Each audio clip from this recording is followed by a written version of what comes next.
I'm very delighted to welcome you all to the fourth edition of our annual German-American Mobility Dialogue with a focus on autonomous mobility, changing mobility options and transforming value change, which is part of our very own series on mobility in the second half of this year. Obviously, and unfortunately, we cannot meet in person in our wonderful Consulate General in San Francisco as in the years before. Sorry for that. On the other hand, and that's a good thing, a fantastic opportunity to reach even more interested companies and people, which are some over 260 who at least signed up for today. The event is part of a virtual delegation trip on autonomous driving to Michigan and California, comprised of 9 German companies from the autonomous driving sector visiting the US to establish or expand business relations with interested companies. The delegation is part of the Foreign Market Entry Program, which aims to provide concrete support for small and medium-sized German companies entering or positioning themselves in new foreign markets. It is financed by the German Federal Ministry of Economic Affairs and Energy and organized by the German-American Chamber of Commerce of the Midwest in cooperation with us, the Chamber in San Francisco, representing the Western United States.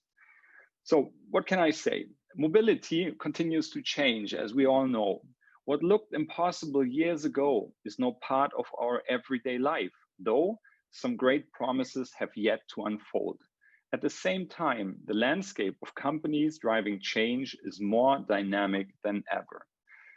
The German-American Mobility Dialogue started in 2017. However, this year's event, as we already know, will be different.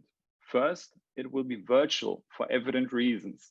Second, this new virtual setting allows us to include more small and medium-sized companies from Germany, showcasing the uniqueness of Germany's automotive industry landscape. And finally, we will expand our perspective by looking at technology, business, society, and even more. The varied agenda of keynotes, pitches, and panels will tackle what it takes to bring future mobility to the market and the benefits to society. With a never-changing mobility landscape, this transatlantic dialogue is crucial. This is a unique opportunity to learn from one another and begin partnerships to shape the future together. The goal is to enhance the mutual understanding of needs, sentiments, opportunities, and challenges regarding automotive transportation. Hopefully, you will all gain a better understanding of the different aspects of mobility and new ideas and connections across the Atlantic that will last well beyond the day. And now, it is with great pleasure and honor to hand over to our Consul General, Mr. Uli Südbeck, who will also have some welcome remarks for you. Dear Uli, thanks a lot for joining us. The floor is yours. Thank you, Sven. Thank you, Sven, for the kind introductory, and also big thank you to you and your team for organizing today's event. It's my great pleasure to welcome you all to the 4th German-American Mobility Dialogue, and in particular, of course, Markus Hess, Deputy Director General in the Federal Ministry of Economic Affairs and Energy. Many thanks to the Ministry also for supporting this event.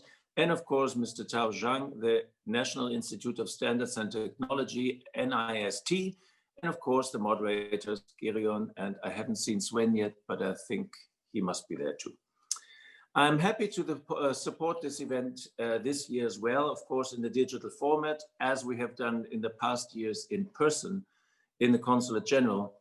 And thank God and thank to top scientists in many very clever drug companies, there is hope. There's hope on the horizon. Hope that at some point in 2021, we can enjoy the pleasures of in-person meetings again. And of course, at the moment in particular, there's much more good reasons for hope. We're looking forward to a better future for the transatlantic relations. While with the new incoming administration, while that is taking shape, of course, not all controversial issues between the US and the EU and Germany will disappear, but as opposed to before, we can be confident that all the controversies that will be discussed in an atmosphere of mutual trust, friendship, and goodwill. Secondly, The EU has just suggested a new EU-US agenda for global change, much of which will be taken up by the incoming administration and brought forward. The president-elect and his team have already made perfectly clear that they see their European/German partners as allies and friends in tackling global challenges. And all of that makes perfect sense because Germany and the US, and in particular the West Coast of the US, have a great deal in common. In many ways, we're at similar positions and faced with similar challenges in the ongoing technological revolution. As highly developed industrialized economies, trade-oriented and internationally oriented, we must be interested in a rules-based international system, including a comprehensive international trade regime. Also, there's a broad consensus that growing social disparities in our societies and injustices, as well as populist phenomena, pose a serious threat to the functioning of our democratic institutions and societies. Sadly, the pandemic has further exacerbated pre-existing trends. And the key challenge for both our countries, of course, is now to identify the wisest approach to building back better after COVID. In doing that, we should inspire each other. Now, concerning today's mobility dialogue, COVID-19 has shown that the importance of touchless delivery can hardly be overestimated. Thus, maybe we can manage to accelerate the time frame for deploying automated delivery robots. The US has developed already innovative governance frameworks for automated transportation. And of course, in general, there is great potential for cooperation between the US and Germany in the field of automated transportation. Germany is not only home to the best car producers in the world, but it's also the base of very innovative companies in the mobility sector, as you will see in the technology pitches. California has for a long time proven proactive leadership to steer the transformation of the mobility sector. Many startups active in this field are based in the Bay Area, and many companies, also from Germany, use the conditions that California offers to do on-street testing and for pilot projects. Ladies and gentlemen, these are perfect conditions for successful networking. Enjoy it. And with this, I give the floor back to Sven. Thank you. Thanks again, Uli, for joining us. And now, before we can let the games begin, another very big thank you and a very warm welcome to Gerion Meyer, one of our two partners in crime in organizing this event since its very first edition. And of course, Sven Biker, who will join us later on. I wish you all a very interesting conference, valuable insights, and hopefully some fun. Gerion, your turn.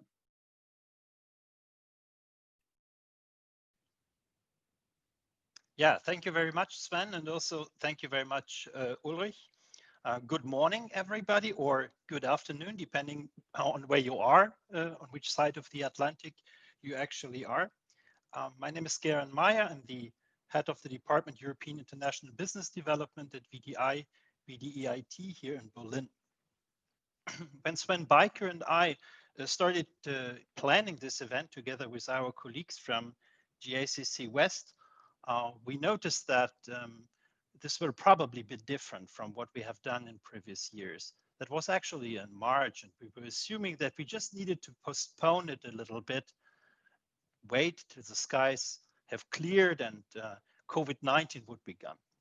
Now we are in December. Sadly, the pandemic is still raging. We just hope that you and your families are all doing well, and we are going virtual with this event. Maybe we would have called this situation Second Life a few years ago, not knowing that it would actually become our first life. There's a chance in it too. Sven already mentioned that. We have quite a lot of registrations, far more than would fit into the rooms and with the nice views of the Consulate General in San Francisco. And it's also good to have that many participants because transatlantic dialogue is crucial for turning the opportunities of future mobility into reality and to connect the ecosystems of automobiles, energy, data, and transport into new value chains and protect them against competition on a global scale. The goal of the event, that's to strengthen the partnerships, and it has been mentioned before, and the opportunities are there and they are strong. Let me tell you what you can expect from the next 2 hours. We have 2 dedicated keynote speakers for you, one from Germany and one from the United States. There will be a short session, but with very exciting pitches of 5 German companies that are developing cutting-edge technologies and solutions for automated mobility. And last but not least, Sven Beiker, who will be joining a little bit later, and I will host jointly a panel discussion with 4 excellent speakers from academia, industry, and mobility services. Opportunities for questions and answers are a little bit limited today. Please understand, as we are having a bit of the intention to keep it in a short time frame. But if you want to ask questions, you can do that through the chat, and we'll try to take those into account in the moderation. So with this, let me introduce the first keynote speaker. And that's Markus Hess, the Deputy Director General of the Department for Industrial Policy at the German Federal Ministry of Economic Affairs and Energy. Mr. Hess, who, by the way, also headed the office of BMW in Brussels in the past, is responsible for the ministry's policies and programs on the industry and the mobility of the future. So the whole topic of today's conference. It is located here in Berlin. Mr. Hess, the floor is yours. So, thank you very much. A warm welcome. Thank you from Berlin. Thank you for having me, and thank you very much for hosting this event. Many thanks to Sven Potthoff and the team of the GACC and Hans-Ulrich Südbeck from our consulate. I'm very flattered that you have me for some introductory remarks, and I think it's a tremendously important subject we are all talking about today. The mobility of tomorrow is one of the most exciting topics with the greatest impacts on society and the way we live. Dramatic changes are in process for the automotive industry and transportation companies, driven by stricter exhaust emission regulations with the aim of protecting the environment and climate, pushing forward electric mobility, technological developments in the field of automated driving, and for sure, new business models and new forms of mobility changing the market. That's why we are here today, and that is the interesting part of it. The structural transformation resulting from these challenges will be more fundamental than any change seen in the past. It comes together with the digitalization and electric mobility, and this has a major impact and far-reaching effects for the whole economy. Digitalization and data-driven services in the automotive and transport industry cause radical changes in supply chains and value networks. Electric powertrains using energy from solar power plants, wind turbines, and hydroelectric facilities results in almost no hazardous emissions while driving. It's the dream of the locally no emission car, for instance. In addition to these already significant shifts, we still deal with the consequences of the global COVID-19 pandemic and an economic recession. To overcome these major challenges of this transformation, where I want to stress my remarks on, intensified cooperation between the vehicle manufacturers on one side, the suppliers, and all players of industry becomes an absolute necessity. In summary, this is a difficult situation, especially for the automotive industry. But I'm optimistic about us mastering the given challenges because the current crisis also gives fresh impetus to the sector and initiates changes in the industry induced by innovations. So this stimulus for acting must be used for producing and creating future mobility. At this point, I want to highlight the importance of automated and autonomous driving for the mobility of tomorrow. In combination with digitalization and connected systems, automated driving function will enable completely new business models as well as new forms of transportation by integrating former isolated services to holistic mobility concepts. This will create opportunities not only for cities, but also for the rural areas, and that is a great opportunity. I personally come from a rural area where the bus stopped once an hour, and I would have been extremely happy to have an autonomously driven bus that would bring me to town more frequently. So autonomous driving is a key element for the mobility of tomorrow. However, there are still incredibly complex technological challenges until fully automated driving functions are implemented in our everyday life. Here, the automotive industry is responsible for finding new solutions and to foster innovations. Currently, the main issue is making autonomous driving functionalities safe. It is not yet clear which methods and techniques will be necessary to efficiently test as many traffic situations as possible during the development process, though it emerges that approaches using artificial intelligence will play a key role for realizing automated driving.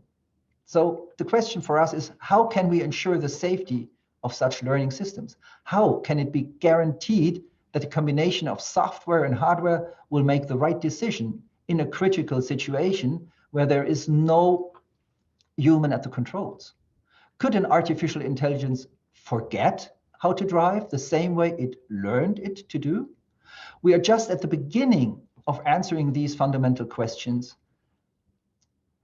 Many times, the answer to these big questions is data. The collection and processing of big amounts of data is key for further developments of a variety of applications. However, the collection of sensitive data from customers, the security of the storehouse of information, and the efficient processing of very large data sets requires the highest standards regarding performance, capabilities, transparency, and trust. But what does trust in this context mean, and how can it be achieved? There needs to be trust in the validity, processing, and storage of data on one hand. On the other hand, there needs to be trust between companies and players in the business for collaboration. It is important, to my understanding, to emphasize that trust is the foundation of any effective cooperation between companies. As a result, data and the trustworthy collaborative usage of data are, again, very important for automated driving. For this purpose, a common infrastructure and data ecosystem is necessary. My government, the federal government of Germany, promotes the setup of such a data ecosystem in the form of, we call it the Gaia-X initiative. With this ecosystem, value added for all participants and trust is intended to be realized with the objective of enabling cross-country collaboration and the accelerating innovations. Gaia-X is therefore an essential approach to the solution of the collaborative usage of data. As a foundation for a variety of use cases, Gaia-X promotes the creation of new business models and services and has an enormous potential for mobility applications and automated driving in particular. The intended common data ecosystem for mobility applications will meet the requirements of flexibility, a need-based configuration, scalability, openness, and future-proofness. Another basis for further progress in the field of automated driving is setting the legal framework for testing automated driving functions in real-life traffic situations. Synergies between technological developments and legislation must be used for the benefit of advancing automated driving. So my government is currently planning a legal framework that would allow the operation of highly automated vehicles in regular traffic. This is an important step ahead and will strengthen the competitiveness and increase the attractiveness of Germany as a location for business. This was the advertising block. Germany would be the first country in the world to allow autonomous driving at level 4 in certain operations of everyday public traffic. Furthermore, the government contributes to innovations for the mobility of tomorrow by funding research projects on a pre-competitive level. Within the scope of our research promotion program dealing with new vehicle and system technologies, we fund research projects with a budget budget of 60 million euros a year. From this research promotion program, outstanding and internationally highly respected research projects have emerged. For example, within the scope of the program, an intense collaboration with Japan in the area of autonomous driving was formed. This exemplary international collaboration shows that the issues addressed around the globe are very similar. In the current economic stimulus package, the federal government will increase the budget for such research promotion even more. Ultimately, from the German perspective, the focus will be concentrating the European players and skills, setting new standards, and competing in the field of future technologies to ensure the competitiveness of Germany's businesses. Germany intends to stay a relevant factor for the development of future autonomous driving. So opportunities for collaboration, for mutual benefit, transatlantic collaboration in particular, should be taken.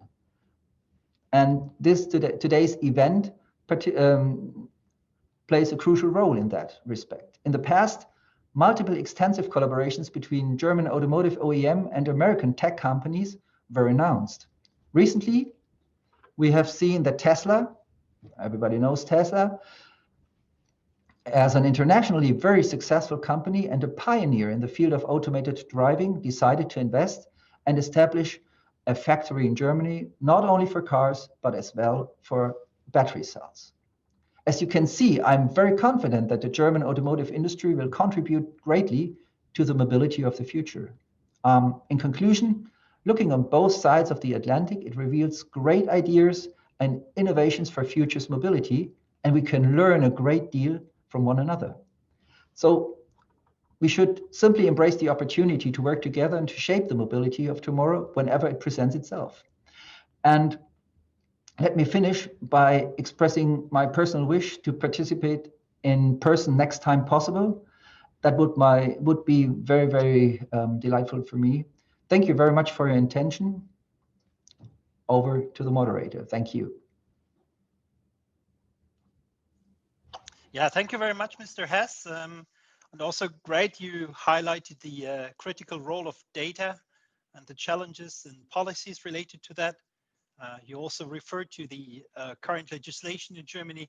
And of course, we'll keep in mind that you wish to come to our next meeting and presence in San Francisco. And yes, well noted. And we are coming back to that.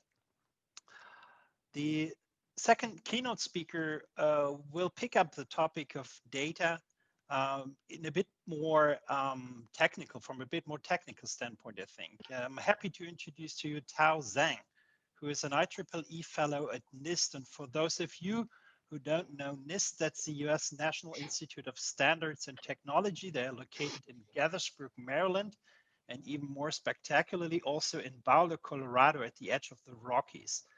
Tao has more than 30 years of experience in research, product innovation, corporate strategy development. And as one of the many roles Tao had, he was the chief scientist for smart connected vehicles at Cisco in the past. And I guess he will tell us a little bit what it takes to turn the great promises of automated driving into reality. Tao, the floor is yours.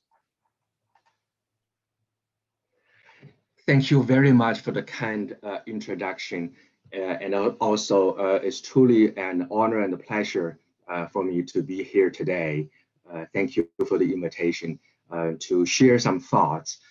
So I will briefly mention several of the major challenges that we're still facing with automated driving. And then I'll talk about vehicle teleoperation and how potentially vehicle teleoperation could provide us with a broader path and more choices, and then a more graceful path or smoother path toward automated driving.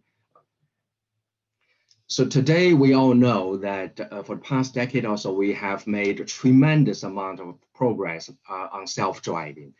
But if you summarize what we have today, we focused on putting all the driving intelligence on the vehicle itself. So we are facing a number of quite fundamental challenges in almost all major aspects from technology to business to regulatory aspects. Just a few of them. The fundamental algorithms that we are using for self-driving relies highly on artificial intelligence, machine learning, and we all know that today's machine learning method has a fundamental limitation, that is, it cannot do beyond what the training data statistically represent. And it's practically impossible to get a complete set of training data that will represent everything that a car is going to be able to, will have to handle on the road. And so that limits what the car can actually learn. And the software that embodies those algorithms is getting really, really large and complex. So we're talking about hundreds, several hundred million lines of code, and some expect that it's going to go up to 1 billion lines of code for fully autonomous cars. And think about what that means. Until this point, we human beings have not made too many software systems that are larger than this. A handful of the systems that are larger are all cloud-based, centralized big systems. They are maintained, they are improved upon, upgraded by an army of people surrounding it in the local environment. And now we're talking about such a large system going to be distributed onto tens or to hundreds of millions of cars in a large country. So making them auto-grade and is going to be a challenge. And a software that large and that complex is almost certainly going to have bugs and problems in it. Some of them can be deadly, and you're not going to catch all of them when you release the software. So security as another example. There are actually a range of new security challenges, and that actually cannot be adequately addressed by today's security paradigm at all. So those are still remain to be addressed. So if you summarize all of those, and with the end result basically reflected in two aspects. One of them is that as all we know, the safety levels of the self-driving cars are improving, but it's very hard and for people to actually validate and to actually know just how reliable, how safe those cars actually are, due to the fundamental difficulties of validating those cars that are also rooted to the limitations of the machine learning methods that we're using. And the highly complex cars and software and hardware also means that the cars are going to be cost very high, and also mean concerns about the reliability and the manageability of those many, many distributed complex software systems roaming on the road. So over the past 3 or 4 years, you see a very, very fast and extensive increase in industry efforts on teleoperation. So we know vehicle teleoperation has been studied for a long time, and the military has been using them to control drones and other devices for many years as well. But for civilian vehicles, and this level of increase of efforts across the board in the industry and in academia has been very rare. So today we have already many existing technology and products that can support various forms of teleoperation, from remote assistance to actually remote driving. And almost every major autonomous car maker has their own version of it to assist, for example, autonomous cars through difficulty situations. A number of startups around the world have been developing technologies and using them for robots, mining, delivery, trucking, and a growing number of other applications. And so if you think about what this actually is, what is really happening with vehicle teleoperation is that rather than jumping from 0 to 1 at once, that is from not autonomous cars to level 4, level 5 autonomous cars all at once, we actually take it in a step-by-step manner.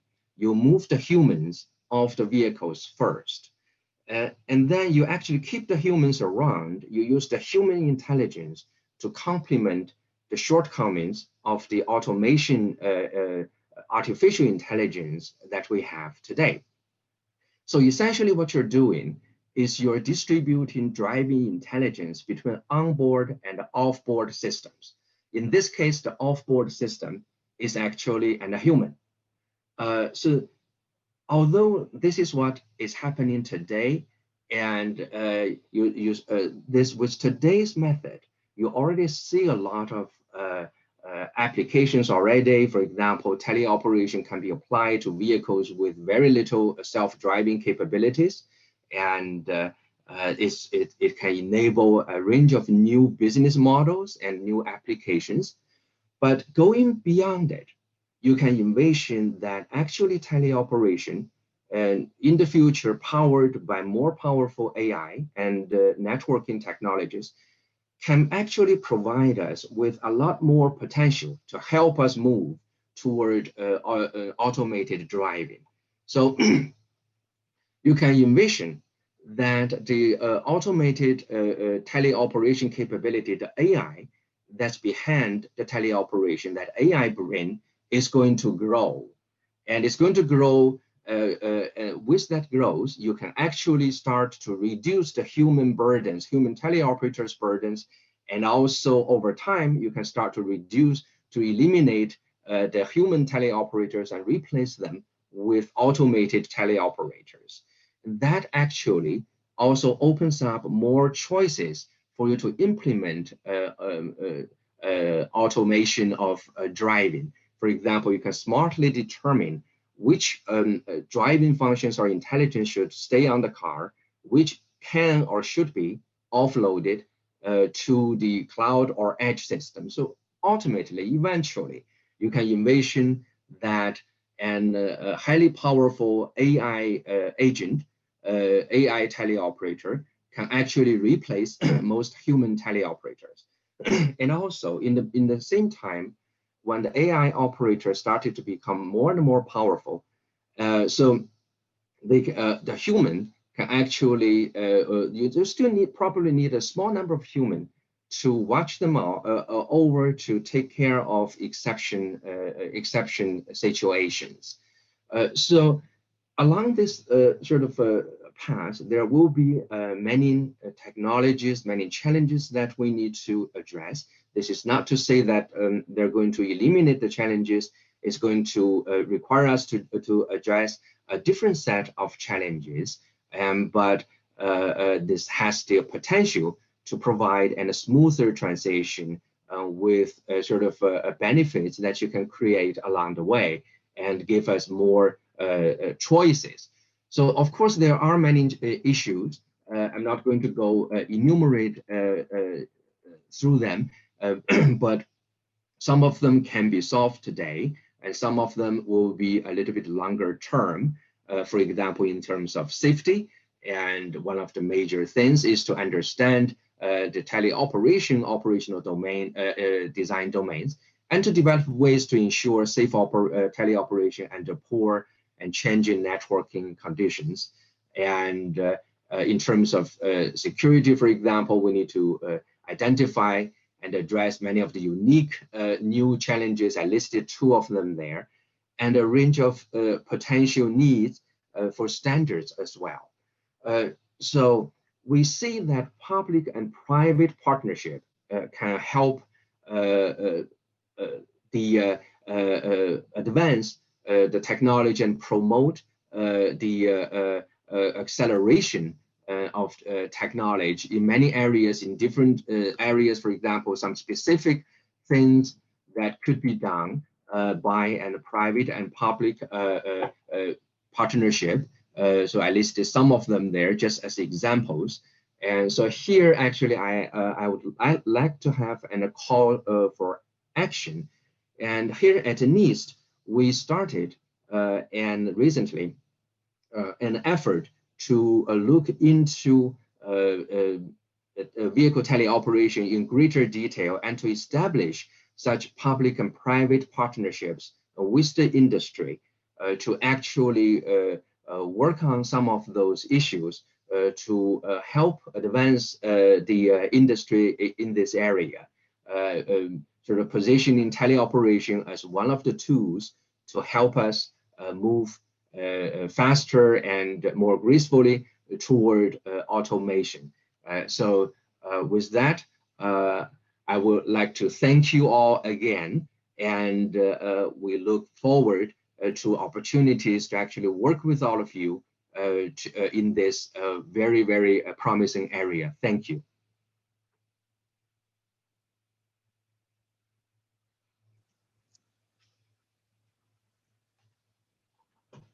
Yeah, thank you, Tao Zhang from NIST, for this nicely comprehensive description of the challenges, technical challenges that remain in automated driving, and also for making us aware of the concept of teleoperation.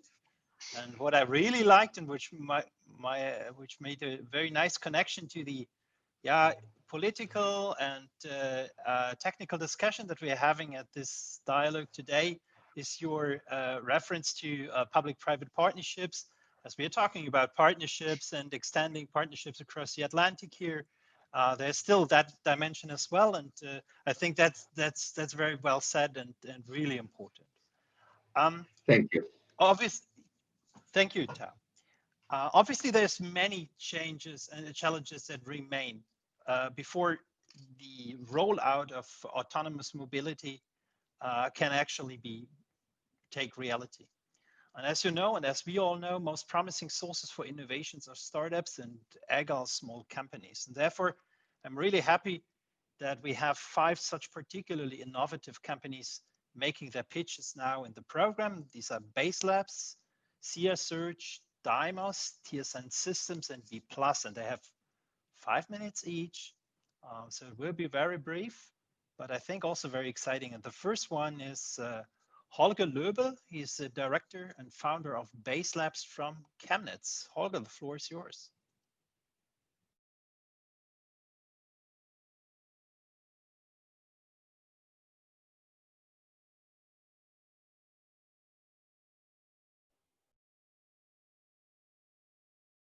But yeah, I'm able to unmute myself, so that's very nice. And share my screen.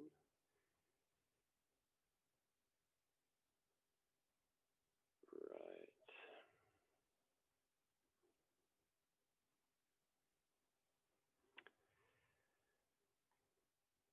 So can you see my slide, first one? Yes, very well, thank you.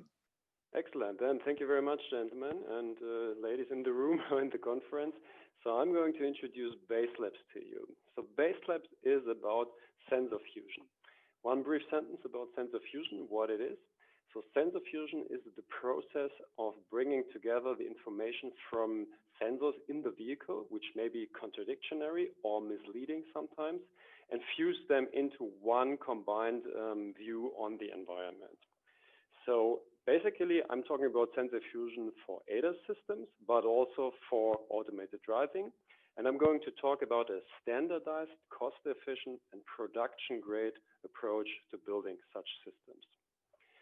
Since today, the sensor fusion development is typically a time and resource-intensive engineering project.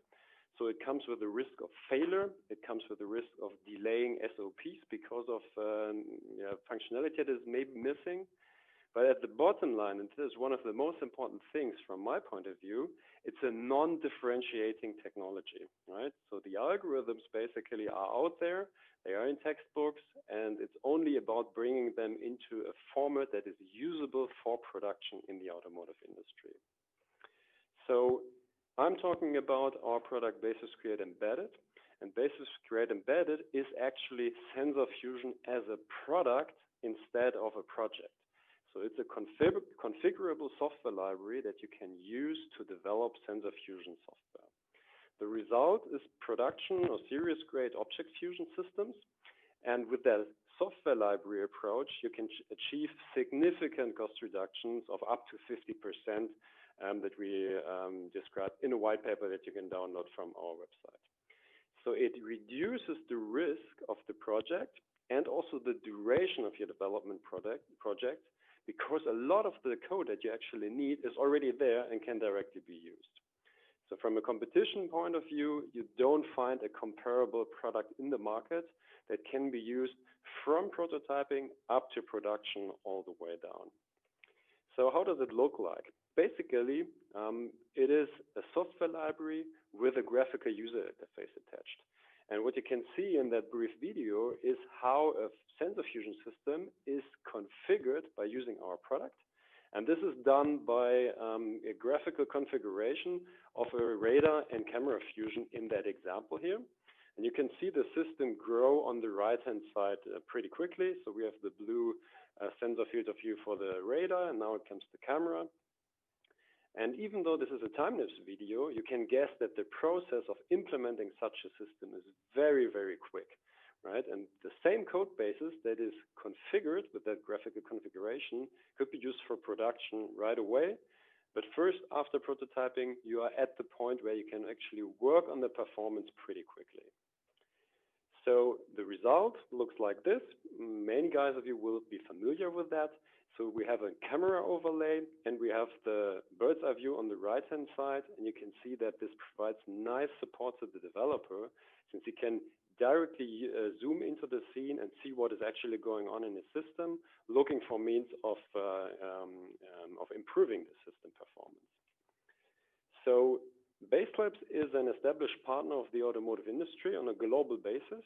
So we work with tier ones, we work with OEM customers, and customers have different motivations to work with us. So some of them are kind of at the beginning of their sensor fusion journey, so to say, and they want to build up data fusion know-how. That's one way of working with us, because with the usage of the library, you're very, very quickly at the point where you can actually work with the fusion, improve it, and learn how to make it better. Others are simply interested in significantly increasing the development speed, right? So they say, oh, we do have in-house IP, we have some software built in-house, but it's very complicated to scale that into more applications. So they're interested in having a nice workflow to increase the development speed. Another motivation may be to have immediate access to a production-grade data fusion system. Right, so maybe you want to join that crowd on that slide here. So my question to you is, are you ready to streamline your sensor fusion development and achieve more with less people and resources? Thank you very much, and please reach out to me after the conference. Yeah, thank you very much, Holger. One little question that I do have is, it sounds like you are having kind of a plug and play system that can be used for all different kinds of combinations of sensors of which you want to fuse the data. Is that correct, or is there some limitations that you may need to admit? Yeah. In the first place, you can use basically all automotive sensor types, so LiDAR, camera, and radar. There are some different requirements towards the pre-processing of the sensor data. So, for example, for a LiDAR, you would need some pre-processing to extract objects from the point clouds. You don't feed the point cloud directly into that, but essentially, you can use all automotive sensors here. All right. Thank you so much, Holger, and good luck with that. Okay. Thank you. So this gives us the opportunity of turning to the next speaker from these company pitches, and that will be Clemens Wiernickel, who's the CEO and the co-founder of CR Search from Berlin. Hello. Can you hear me? Hello, Clemens. Yes, absolutely. Very well. It's your turn. Perfect. Let me try to share my screen as well and see if that works just as smoothly. You let me know when you can see it. Very well, thank you. Okay, perfect. Then I kick off. So as introduced, I'm Clemens. I'm one of two co-founders of CR Search. We're a Berlin-based software company working on data management software for machine perception and computer vision. The problem we're working on essentially is that data sets for computer vision, like in autonomous driving, are fundamentally different from typical data sets. So they're often like very big, they're redundant, have a lot of bias, but they're also unstructured. So contrary to structured data, where you have like nice technologies to query and get whatever you want via a nice abstraction interface, for vision data, this is not the case. You typically are left just with the raw files. And this ends up to cost engineers a lot of time, not just in self-driving, but like also particularly there where data volumes are very large.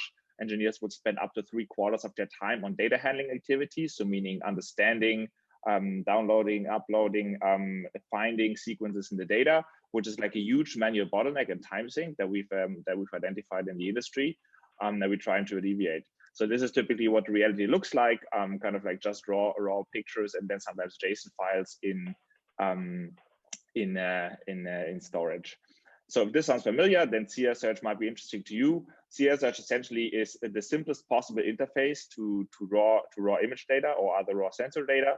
What we do is we have a product that runs on top of your storage and creates a layer of metadata automatically, which then via our GUI and API, engineers can use to interact and do all of their activities to find and understand their data sets like much more efficiently without actually dealing with the raw data.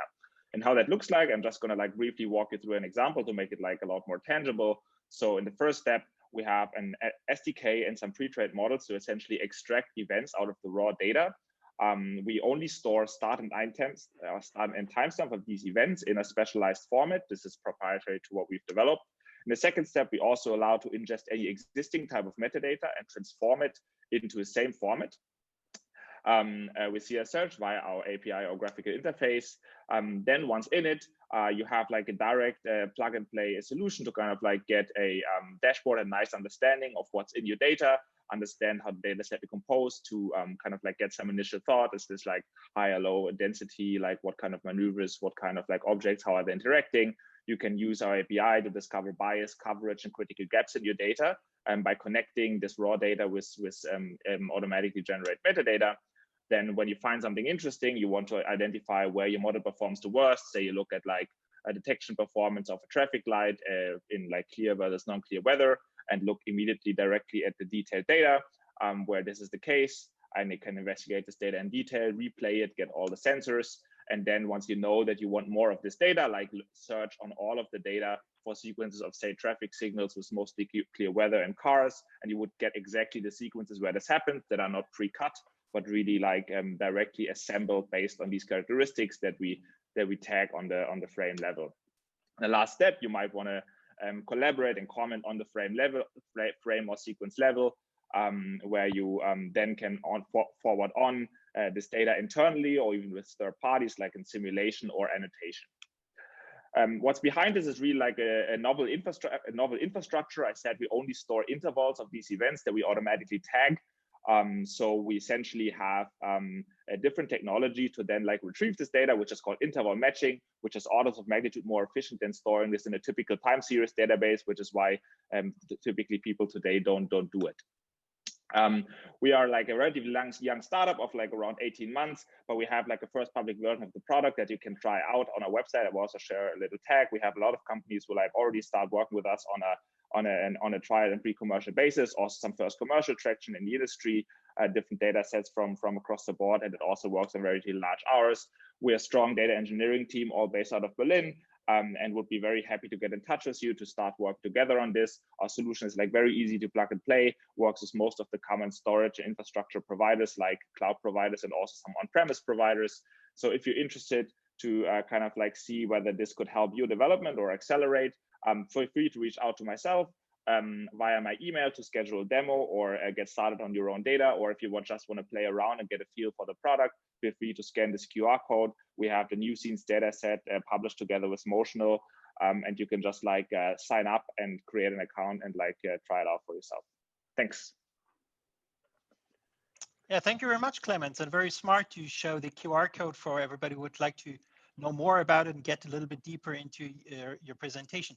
I do have a question that goes a little bit beyond the data processing that you do, and we heard earlier today that in Germany there's all this thinking about like data warehouses and sharing data between different maybe manufacturers or so, Yes. in order to have like a common crowd understanding of what the data may mean. Yeah, and are you prepared for that? Yeah, I mean, like we ourselves don't provide the data storage, so it's literally, but it's very initiative we very much support, and like also think it's a very good idea. So you can think of CSH really as like a common interface to essentially store meta information on the frame level at scale, and it like runs relatively easy on different sets of data. The only thing we need is timestamps and the raw files to get going. Yeah, so we think like one of the key things that this will help is like essentially one of the key use cases, really sharing data between parties with information attached to it, which right now is often like a black box sharing method. So we think that this is like a very good way to establish like a common interface for this. Yes. Perfect. Thank you so much. Yeah. Thank you, Clemens. And thank you. This now let us turn to gives us the opportunity of turning to Bernd Höfer, who is the CEO of Demos Operations GmbH, and they are located in Kiefersfelden in Bavaria. Bernd, yes, it's your turn. Thank you very much, Gerion. Good morning, good afternoon, good evening. My name is Bernd Höfer, and I'm indeed the co-founder and the managing director of Demos Operation. And I wish my screen would go to the next slide, but it doesn't. That's not a good idea. Let's see what's wrong here. Okay. So Demos is standing for Digital Mobility Operating Systems. We are a brand new startup, 6 months old, and a spin-off of the German Aerospace Center, DLR. Our mission is to provide authenticated digital data in real time, generated from external infrastructure, means off-board sensors, in order to support autonomous mobility, and that's quite important, by all modes of transportation. The problem when it comes to autonomous driving is we are strongly convinced that optical sensors and even additional onboard sensors such as LiDAR cannot achieve what is needed to get a certification for commercial operations. And if so, it might not meet the customer safety expectations. So what we provide is a second data layer of authenticated data generated from independent off-board sensors and systems which provide redundancy. Without that aforementioned second data layer, we won't probably not be able to get a fully automated mobility, means level 4 or 5. Without that, it will be highly supported applications at its best. And it goes without saying that if a second data layer is needed, it serve not just one mode of operation, it should support all modes of transportations, which is cars, buses, drones, remotely piloted aircraft systems, vessels, and so on. Now, the solution is we design and integrate and operate the mobility operating system as that second data level, which is somehow comparable with a mobile communication, where you have a operating system, which is iOS or Android, and which enables to run different apps on it. That's somehow comparable. We analyze, provide, conduct detailed data performance requirements, comprehensive system engineering, system integration, validation, and certification, and we operate the mobility operating system safe and secure. However, with regard to supply territory, on a local, regional dispersion only. So we don't do nationwide, we don't go statewide, we stay on a local, on a regional level for pretty good reasons. And we try to deploy as much as possible off-the-shelf equipment, antennas, sensors, and so on. However, if needed, we develop in-house equipment too, such as nav performance analyzer. That's a brief description of what we are doing. You know, you have the frame, that's the dedicated area to be served, which could be scaled in any dimension. On the left-hand side, you have the different modes of transportation. We have a starting point, we have a destination, and obviously we need to get from A to B. And on the way, there are different challenges to be met. This is, for instance, static geofences, areas where you cannot drive through or fly into. We have dynamic geofences where you can't go in because of the ongoing police or rescue operation. We have degraded or faulted communication. We have degraded or faulted navigation, maybe by spoofing, jamming, whatsoever. We have weather incidents, and we have non-cooperative drones which intrude into that area, even if they are not allowed to. Now, however, they do. And what we do is we build a digital twin of the vehicle and guide that vehicle from A to B through that corridor. And that's our pilot project. We call it Mobility Corridor Kufstein-Kiefersfelden. This is right at the border between Germany and Austria. This is the Inn River, and that's a valley where we fit out that corridor with these digital infrastructure to operate that, what I have mentioned before. Our USP in a nutshell, we are a manufacturer-independent system design and engineering organization which orchestrate that second data layer. So we don't have any issues with OEM. We do completely stay away from any vehicle, so we don't interfere with the vehicles.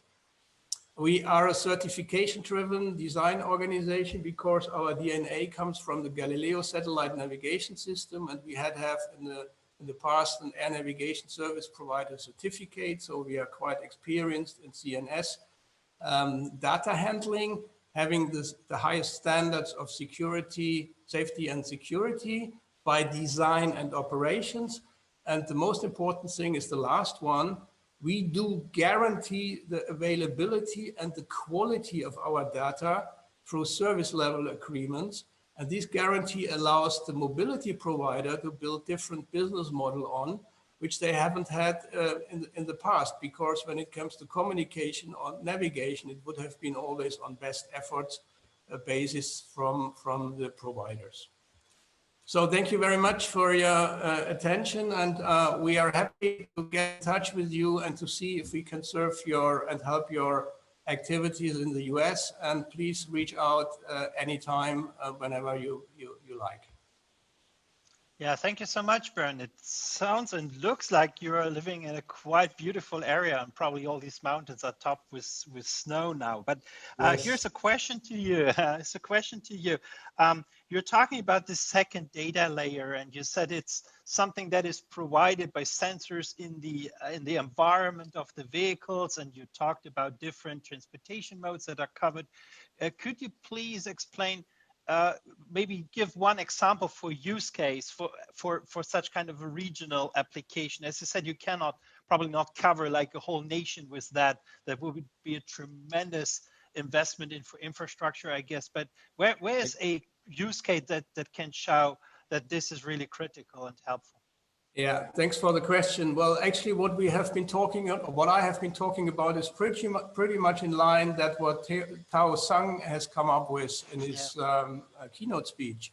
It's the differentiation between onboard sensors and offboard sensors. So we are promoting the offboard sensors.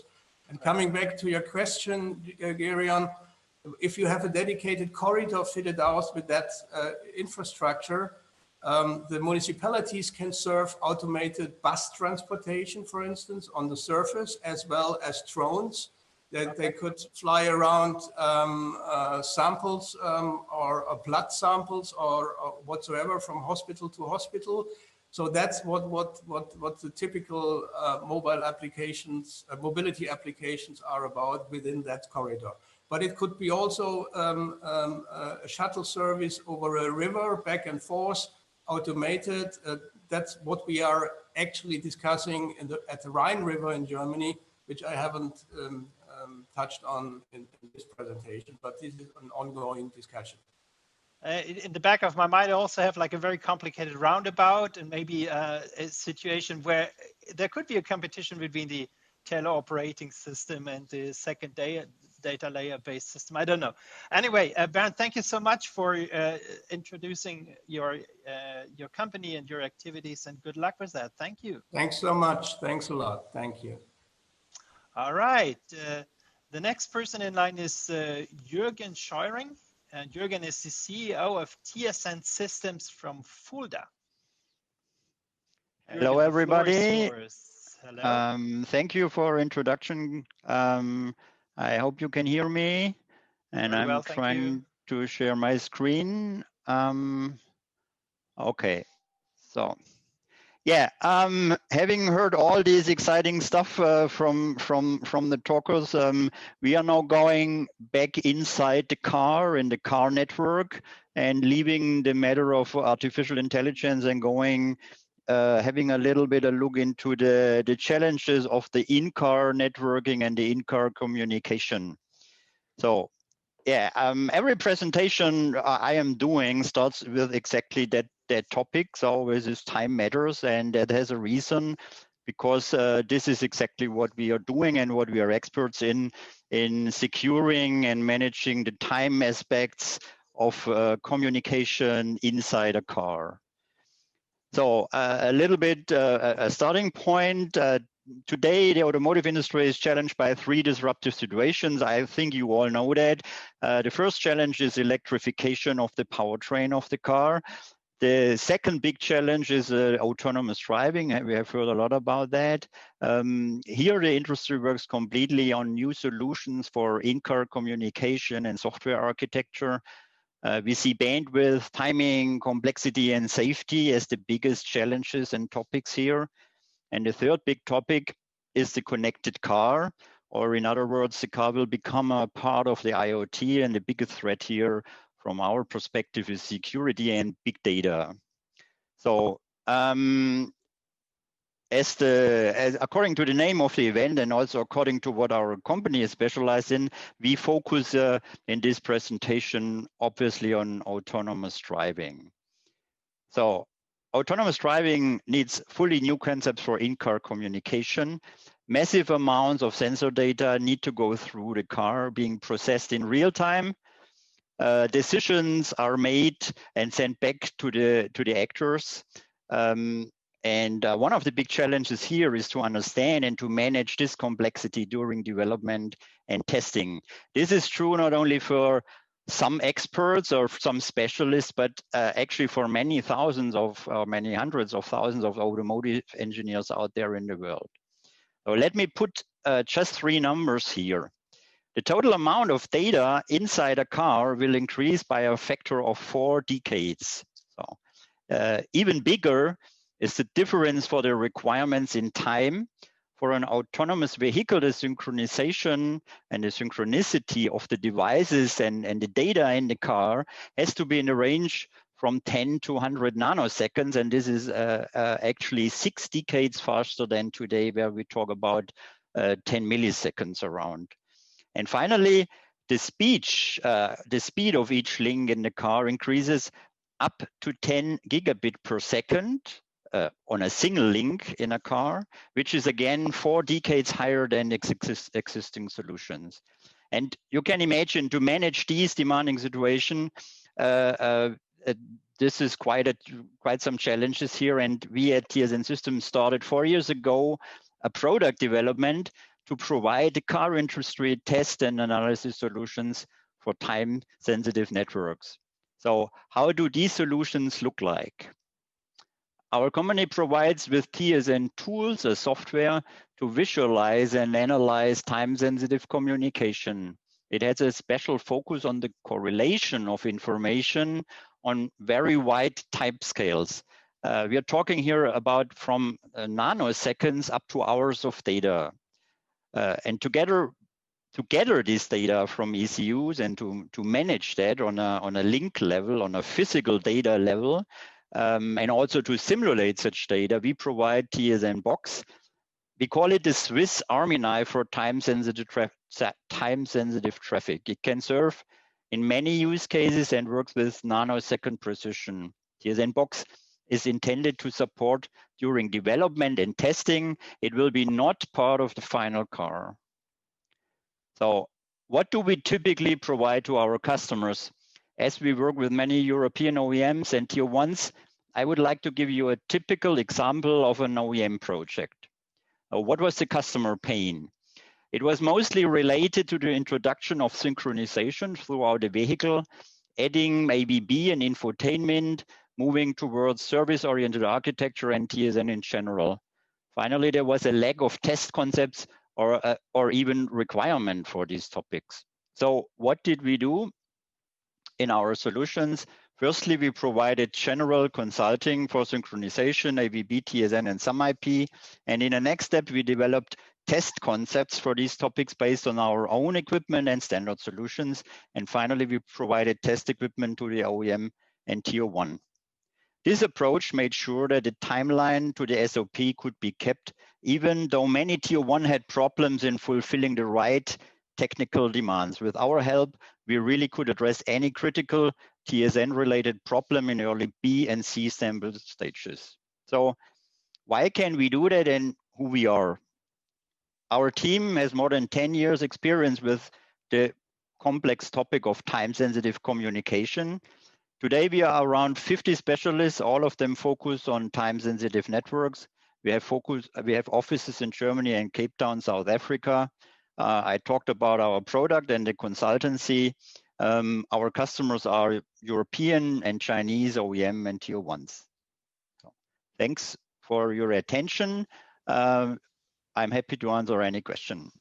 Yeah, Jürgen, thank you so much. Time is mattering here too, so we have to be very brief with questions.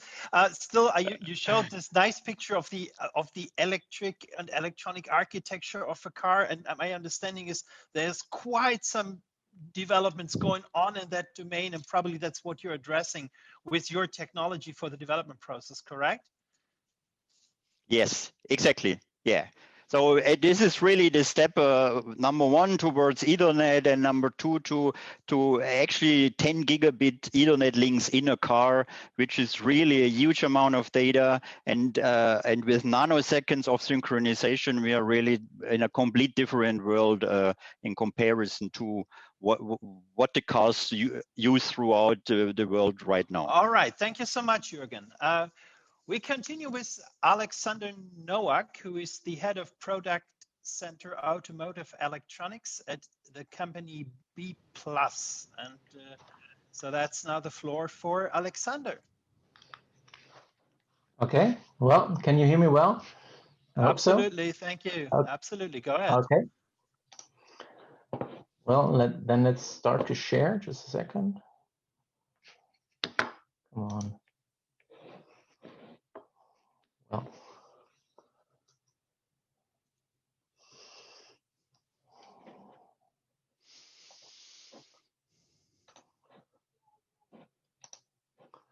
Okay.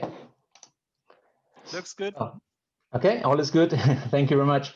Well, my name is Alexander Nowak. I'm the head of the Product Center Automotive Electronics. Thank you very much for the introduction. B+ is a company based out of the southern part of Germany. We are an hour and a half east of Munich in a very nice area, also close to the Bavarian forest. And yeah, well, we are an engineering-driven company. But today I would like to stress some things which we have seen in the presentations earlier today. We basically have the claim that we enable the development of autonomous driving and new mobility by the sake of helping our customers to develop their sensors, their ADAS and AD platforms. And well, basically, if we look back in these presentations, which we just seen, we talk about sensor fusion. Yes, we talk about big data handling. We've seen that in the first presentations. And today I would like to touch the topic of how do we get these kind of data? How do we get the massive data in there? And what is essential for that? What you can see is our car, which we use for our own tests and validation things, which is equipped with additional sensors for getting data being captured. Well, if we look into well, doesn't change. Okay. If we look into the challenge which we face today, it's called data-driven development. So basically, we talk about AI training for drive function development. We've seen that. So what we face on is raw and uncompressed sensor data and also vehicle bus information, which we have seen also from the just previous presentation on automotive Ethernet, for instance, which is recorded for validation and training and also for certification. Well, the other challenge we're facing in this area is the really high bandwidth data. So basically sensors with even higher resolutions are coming into the game. Multiple sensors with a lot of bandwidth requirements, which currently put systems which are in place, some of them homegrown, some of them certainly developed somewhere, and also the data handling processes and the IT infrastructure to its limits. We saw that there's hundreds of terabytes of data being generated during a test day. In our specific example, we talk about like 60 terabytes per vehicle per day. And this is massive, which takes also some of the IT infrastructure topics to its limits. Well, the other challenge in which we have just seen, sensor data fusion is elementary for that. So we need to look at very highly accurate time synchronization. And we also talk about this kind of range between 10 and 100 nanoseconds for efficient hill and sill use cases and tests. Well, how do we address that in this certain area? Well, we basically provide a solution which is a reliable, scalable, and modular raw data capturing toolchain, which we have developed through the last 5 to 7 years for ourselves. Before that, we did that on a project-specific basis for plenty of our customers. We do time synchronization mechanisms based on standards. So basically, it's PTP protocols we're using. We do data integrity monitoring from the source to the data lake and back into the simulation. And we have future-proof in-vehicle data center technology in place to ease the data handling process. So we close the gap between the specific things in the test vehicle and the standardized and low latency topics within the IT infrastructure. Well, the system in the trunk of the car, which you have seen, looks like that. That's massive, of course, because it has a lot of compute power and a lot of storage capacity in there. And you see some recorders, you see some kind of high-end solution up there. Well, what's so unique about us in this sense? Well, we do have an experience of 20 years developing sensors with our customers. We have far more than 5,000 high-end systems installed base in the field. We have projects with mainly all major tier ones, which is under NDA in this case. We do tailor-made solutions. And of course, we have 250 enthusiastic employees just looking into this kind of area. Well, and one reference I can show you, it's pushed on LinkedIn anyway. So we worked with ZF Group on their highly automated Pro AI platform. And we did the measurement equipment for this kind of infrastructure, providing all the sorts of connectivity towards the interfaces there. And in general, how do we work? Well, basically, we work all along the process of developing a system, no matter if it's camera or if it's a fully automated drive platform, whatever.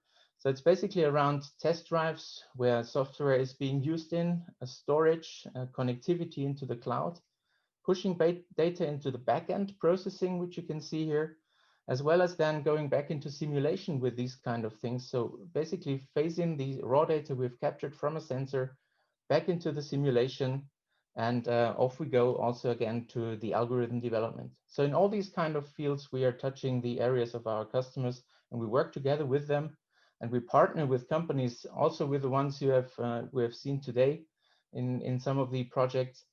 Well, and that's about the process we are covering. So in all these kind of parts, we do have some kind of support for you.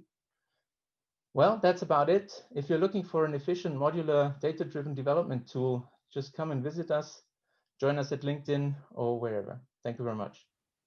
Yeah, thank you, Alexander.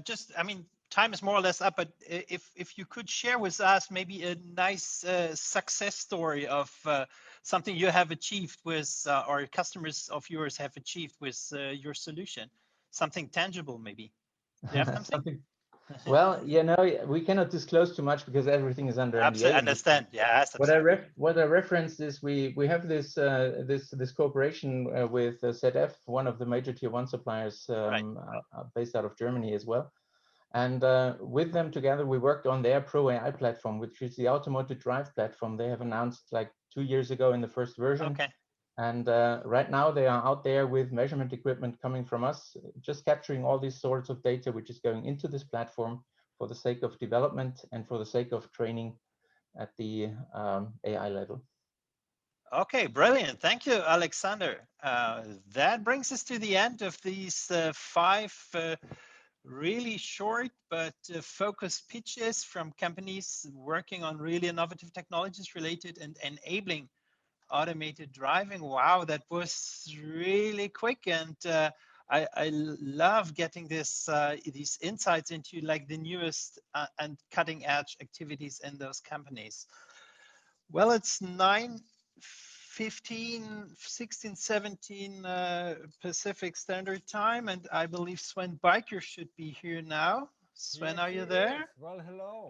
Well, that's brilliant. Great. Sven is, maybe Sven, if you could enable your camera, we should be able to see you.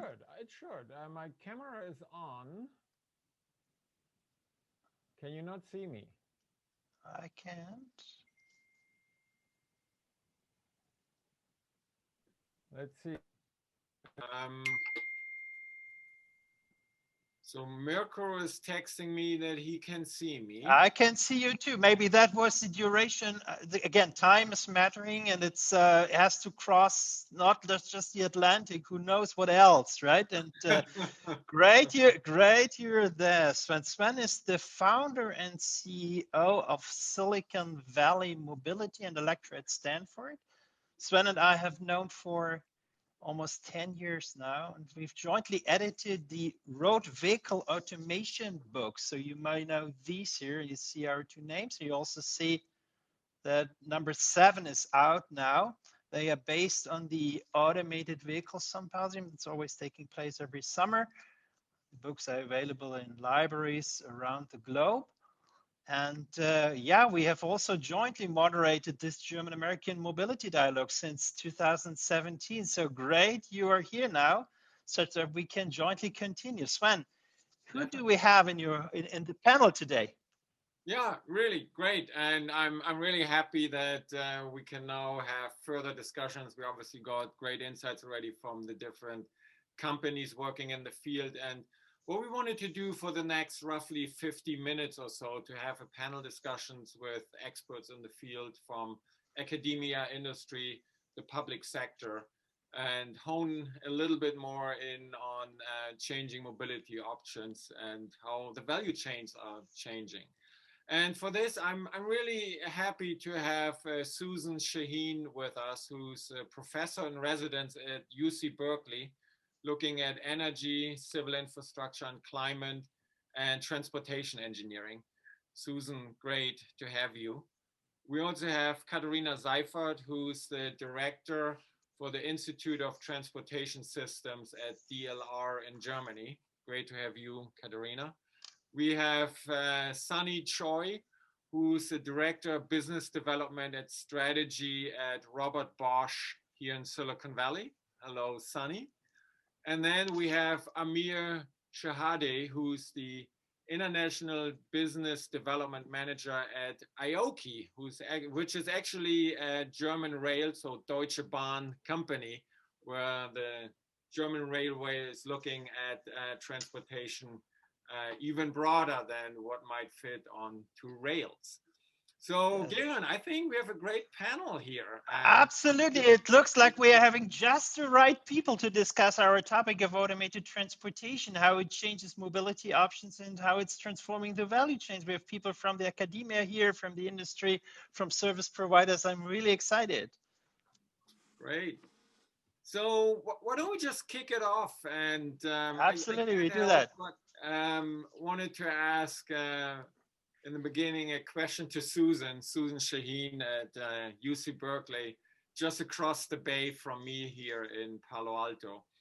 So, Susan, we have a lot in the sharing economy that has provided a number of on-demand transportation solutions. You've been working a lot from the beginning on car sharing. Obviously, there's so much in ride-hailing, micromobility, and all of that. Tell us a little bit more how these new shared mobility systems are actually changing our cities and are impacting those. Well, good day, everyone. It's wonderful to see you, Sven and Gary-Ann, colleagues that I've really missed interacting with. I haven't seen you for some time. So yeah, thank you for your question. We've been really closely examining the impacts of COVID-19 on the shared mobility marketplace, because I think that's a really interesting question about, what might stick. And in this space, I would say that the two areas, which I will define for your audience, that I've seen the most dynamics in are shared micromobility. So that's basically a shared scooter or a bike sharing type of vehicle. And then the other is microtransit, where we've seen a lot of discussion about the role that microtransit services might play in addressing some of this existential crisis that the public transit industry is facing across the globe, but definitely here, for example, Sven, in California. I think California may be among the areas most heavily hit in terms of budget impacts and also not recovering as quickly as some parts of the country. And so microtransit is a form of transit, and it can be quasi-public, private. And sometimes it can take the form of a fixed route, and other times it's more dynamic. Prior to COVID, I think both of these areas were starting to gain some momentum along with transportation network companies and car sharing. But I think that there's been some movement here. And I think that has come from, a desire for people in micromobility to not be sharing vehicles because of the virus, and just also a recognition in global society that we can convert some of our dedicated street space for more active mobility and active transportation. We've also seen some technological adjustments like nanoseptic handlebars, which I think is kind of cool and interesting. And I also think there's been a lot of discussion about social equity. I think when COVID hit, that was something that really revealed a lot of inequities in our society. And so a lot of the companies have been trying to respond by providing discounted fares or membership programs. And I think we're going to continue to see that. I think the cost and convenience are the key motivators for shared mobility. We've seen this in the past. I think this will continue to be the case as we move forward. One other really big trend, and I know many of you are aware of this, but I think it's important to recognize with COVID, we've seen a big growth in telework. That's what we're all doing right now. And we've seen a lot of growth in e-commerce. And in fact, we've seen some shifting in the shared mobility space with companies like Uber and Lyft really pivoting quite a bit more towards their e-commerce delivery types of services. So I think this is raising awareness to digital delivery services and last mile delivery services in a way that we weren't aware. And I think the big question, right, is what's going to stick when we come back from the COVID recovery? And what are the potential impacts going to be of automation and vehicle delivery services and robots? We've seen a lot of activity there because of the contactless delivery they're associated with. And during the COVID, we've seen more rollout of 5G, which may further accelerate the digital transformation and could play a role in reducing overall demand for passenger mobility. So I think there's lots of things for us to think about and discuss, but I think a really fun way I like to think of it is from a behavioral standpoint, what's going to stick. Thanks, Susan. Yeah, Susan, that's great. You're making this, try to make also this link to automation, referring to touchless deliveries, for example. And I agree with you, that's a really exciting field. And it's really nice to see, or I'm really excited to see what will develop out of that. May I bring in another panelist at this point, because we are having Katharina Seifert here at the panel too. And Katharina, who is the director of the DLR Institute of Vehicle Technology Systems here in Germany, probably can help us to understand a little bit how far we are with automation. OEMs are topping one each other and stating how greatly developed that technology seems to be. Katharina, who has many years of experience in the automotive industry and is, as said, heading the DLR Institute of Transportation Systems in Berlin and Braunschweig, is an engineer and a psychologist, and she's particularly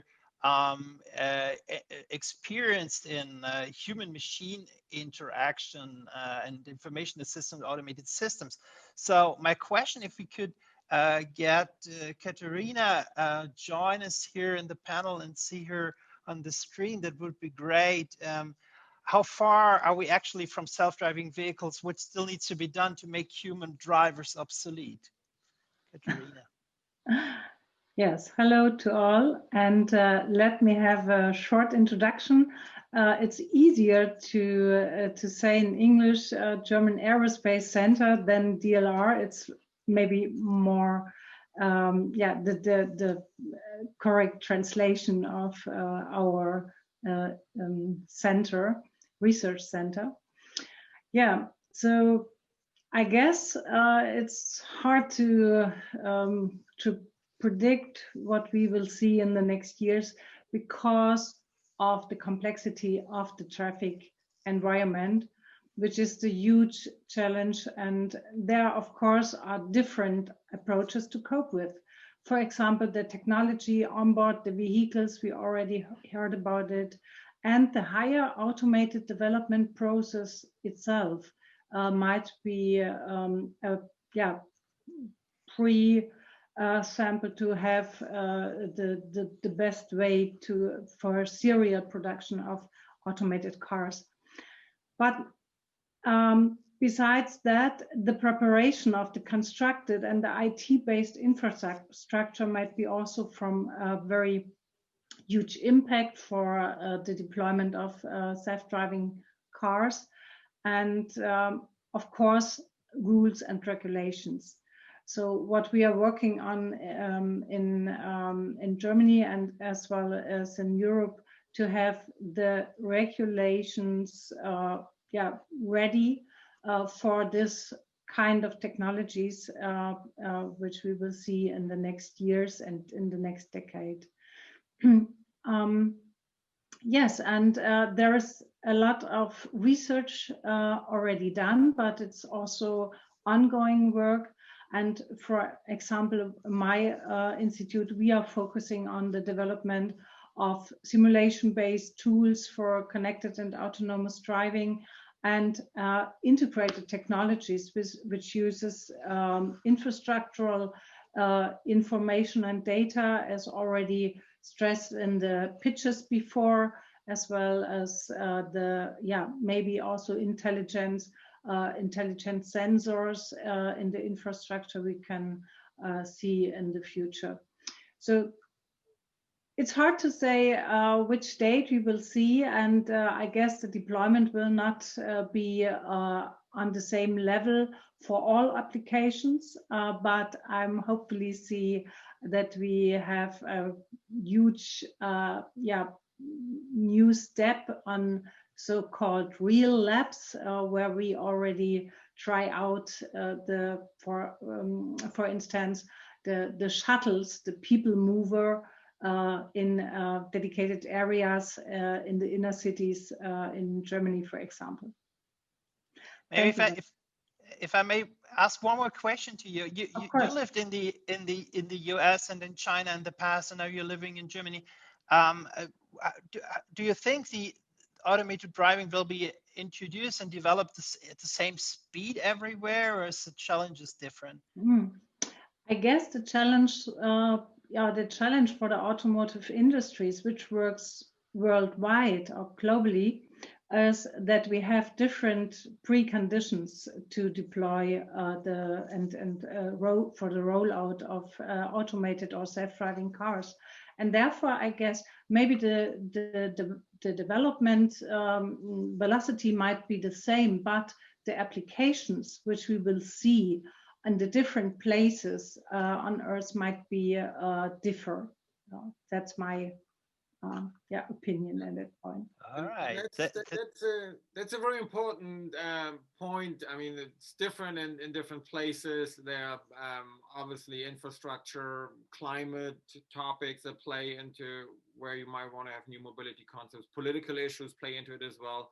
And a question that I wanted to ask Sunny, who's doing strategy for mobility systems at Bosch.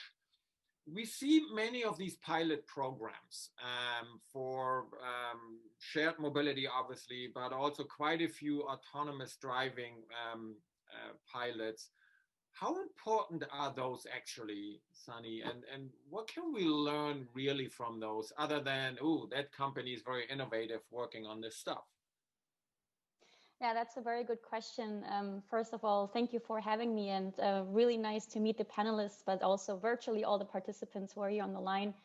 So as Sven said, as Bosch, we're of course active in the automotive industry, being the supplier in terms of hardware, services, solutions across basically the whole vehicle technology. And one of the future growth pillars is autonomous driving, because we also believe that shared mobility in the future will play a major role or will be an integral part of the mobility ecosystem. When we talk about shared, autonomous driving will be an important enabler when we think about the ride-hailing use cases, thinking about the cost structure and so on, which is why autonomous driving will be key to basically also make those ride-hailing business models viable in the long run. As Bosch, we are active in autonomous driving. We are not positioned necessarily to be actively providing mobility services, but we understand ourselves as enabling mobility service providers with our technologies, solutions, and services. In that context, also actively working on autonomous driving with companies in the industry, which I cannot reveal here as well, but working with those companies and also observing how those AV pilots go, I think we can safely say that developing autonomous vehicles is a huge and a very complex task, which was known, but I think it has been underestimated how complex it is, which is why you can also see how the roadmap gets further pushed out to the future. And it takes more time to really make those technologies also commercializable and deploy them in the market.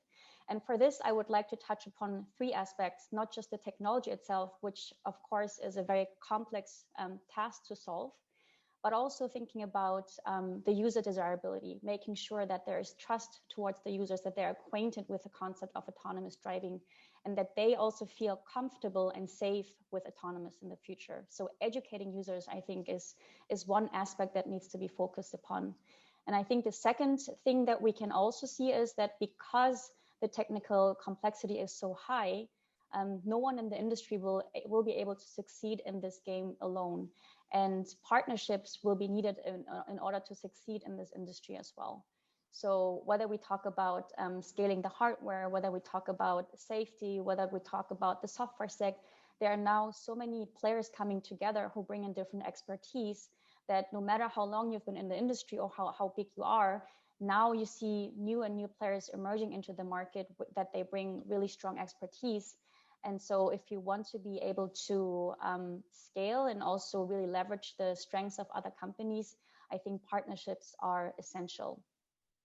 The third aspect I think we can learn is that, especially from a technology perspective, safety and also validation processes and making sure that the concepts are also automotive grade, that they meet also the release requirements, which per industry are not even fully defined yet, which is, I think, a challenge.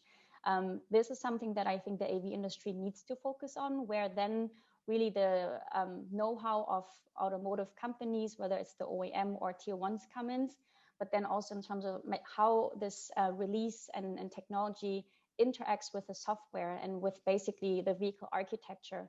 I think this whole topic of vehicle integration, safety, and release concepts will also be imminent to think about how and who in the future will succeed and remain in this very complex ecosystem of autonomous driving. Yeah, no, that's very insightful, and that always reminds me, we are not talking about automobile 2.0. We are really talking about a new mobility paradigm, and therefore really good that we are reminded again, it's really much broader ecosystem that we need to take care of. Absolutely. Correct. Yeah, and this reference to new players in the value chain and actually the new partnerships and ecosystems that need to be built, that directly is leading us over to Amir Shihadi. Amir has 10 years of, often more than 10 years of experience in sales and development, business development for different multinational companies, startups in Germany, France, Thailand, Brazil, and he's now working with Aoki. And Aoki is an on-demand mobility provider that is a subsidiary of Deutsche Bahn, the German railways. Sven, you mentioned it already, which is, as far as I understood, also Europe's largest public transport operator. And I guess, Amir, as an international business development manager, you can surely explain a little bit the role of Aoki in these new mobility value chains. That would be brilliant. Hello. Yes, first of all, thank you very much for the introduction. Thanks a lot for being here today and for this very interesting exchange for all of the participants. And so exactly picking up on what you just said, Jerion. So we work with Aoki, a subsidiary of Deutsche Bahn, which is, as mentioned already, Europe's largest public transport operator. And of course, as that, we always look into, well, how will public transport look like in the future? How is it going to be set up? And also, we believe, of course, that autonomous mobility as such will be part of this. So we don't believe that it's going to be part of private transport. So I don't believe I will have an autonomous vehicle myself. However, public transport surely will, in the relatively near future or midterm future, find applications of autonomous vehicles. Aoki is part of the New Mobility Group, because as mentioned, so we're Europe's largest public transport operator, meaning buses, meaning trains, etc. But public transport has kind of operated for the same way for the last decade, I will say, make it 100 years. So it could even be a century. And now it's really the idea, what can we do to make it even more attractive to our customers? And hence, of course, we kind of come into the idea saying, as a pure IT company, how can we digitalize conventional public transport solutions? So how can we really transform them to be even more adapt and more suitable to fit to the customer's needs of today?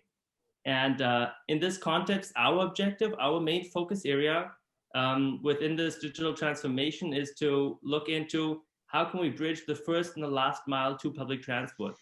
Because of course, we all know the dilemma. It is available. It's just a question of accessibility. I need it when I ever need a public transport. That's exactly when it has to be available, and it also has to be close to me. And within this context, we kind of have three main areas which we focus on, which is on the one hand, mobility analysis. So we believe that having a data-driven approach towards, on the one hand, understanding what the mobility behavior of the people is, so of the actual passengers, and the population within a given region, how does that actually allow us to then understand what the mobility behavior is, and in this context, be able to also develop a mobility solution, so a given city or in the countryside, or of course a major city also, develop a mobility solution which is most adept to actually fulfill this demand from the customers or from the passengers. Another thing is, of course, that we focus on on-demand mobility. So really, as mentioned already, bridging the first and the last mile by introducing shuttle systems, which can kind of connect to public transport. Here, a very important thing is that we really focus on being deeply integrated into public transport. So again, it's not a competition with what is already there. It's, and this is very important, it's being a complement to what is already there. because only by actually all working together, we can actually ensure that we have a very good public transport system in place and an actual good mobility. And finally, of course, coming to the topic of autonomous mobility, we also focus on making these on-demand systems fully autonomous ready. So within this context, we also have multiple autonomous vehicle pilots and also projects which are already active, because of course, once the time comes, we have to be fully ready to have autonomous on-demand projects also active on the roads. Really quickly, just from our inception, the idea is of kind of combining tradition with innovation. So combining very, very in-depth mobility expertise from the Deutsche Bahn together with, I will say, high-end cutting-edge technology in order to kind of match the both worlds and come up with a very good solution. And within this context, of course, we work with different PTOs and PTAs from across Europe to kind of make public transport more accessible and attractive. You're calling it a compliment. I would rather call it the contrary. But there's one little thing that I'm really concerned about, and that is how you interlink these more traditional 100-year-old systems with the new mobility on-demand approach. So how do you make that link? How do you make it happen? A very good example. So I mean, buses, trains, metros, trams, they're all an essential part of public transport and of mobility, and they will continue to be so, especially in the urban space, of course, but also in the rural areas. The important thing is to then identify exactly how can additional mobility solutions be put in place so that they don't actually compete for the same positions, but rather encourage people to leave their cars parked wherever they are, and rather use a, for example, first mile, last mile solution, which will then connect them and feeder into the existing public transport system so that both solutions are used in a full synchronicity, fully in sync, so that way, of course, the roads basically are less used. So basically there's less traffic, and at the same time, there's a higher utilization of the public transport system. I think we're talking about sorry, was another comment? Someone? No, fine. Okay, so I think we are talking about a holistic transportation system that is multimodal, integrates many different solutions. In the end, obviously in the interest of the user, meaning the consumer, meaning the citizen, and also hopefully in best interest of the environment, sustainability and the likes. And whether we like it or not, we always get to the point of public-private partnerships. And that's what I wanted to discuss with all of you a little bit more. And in particular, I think we can have a very good discussion here, because I think all of you are one way connected in between the public sector and industry or the private sector. And none of you is really selling, quote unquote, just one solution. So therefore, let me ask all of you, whoever wants to answer, where do you see good examples for public-private partnerships in rolling out new mobility models that others can learn from? And also, how important would you say are actually these partnerships? Anyone? I could start with sure, one Sunny. example. So just to pick maybe one, I think when we heard also the other presentations about technologies, autonomous driving, we also heard a lot the word of infrastructure, whether we talk about digital infrastructure, IT infrastructure, or city infrastructure, which will be crucial for autonomous vehicle deployment, especially when we think about the shared use case, where we will have to intervene also into the city traffic or city infrastructure. When we talk about pickup locations, autonomous shuttles parking somewhere, so how do you manage those curbs? And of course, there are a lot of broad use cases, but I think the industry and also the public bodies are approaching it step by step. And I think you have to, because otherwise it gets too complex. And starting, let's say, with restricted use cases as an example. And as an example, we built up a smart parking lab as Bosch in Detroit, together with the state of Michigan, and together also with park garage operators with Bedrock. And I think this is a good example where you one use case, let's say smart parking, automated valet parking as an example, where we are talking about a restricted use case, where we talk about infrastructure-based automation, where, let's say, the risk and the damage that could occur to people is limited. And it's a good test field to start deploying first autonomous technology, but with limited use cases, let's say.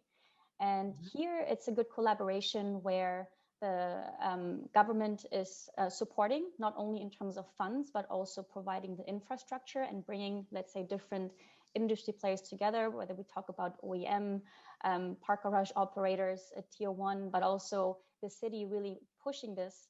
I think driving and developing those types of innovation ecosystems, bringing different stakeholders together, and where everyone also brings in a stake, whether it's technology, whether it's competence, whether it's infrastructure and patience, things like that, I think will be crucial to drive this further ahead. Great, thanks. And I think Susan also wanted to open her mic. Tell us some more about public-private partnerships and sharing in particular. Yeah, thank you for that. So I've been involved in public-private partnerships for a really long time, starting with my own doctoral work here in the Bay Area. But I've had some interesting observations over the last couple of years that I want to share with you because I've been reflecting on this quite a bit. Is these public-private partnerships in the course of my career, which is over 20 years since doing my PhD, I've seen a lot of smaller scale pilots, things that are not necessarily scaling to an entire region. Sometimes really robust evaluations that go really deep, and sometimes more case study like. In 2016, here in the United States, the US Department of Transportation started a major initiative called the Mobility on Demand Sandbox. I'm not sure you're familiar with it, but there were 78 applicants and basically 11 projects were selected from that. So there was such a large appetite for this.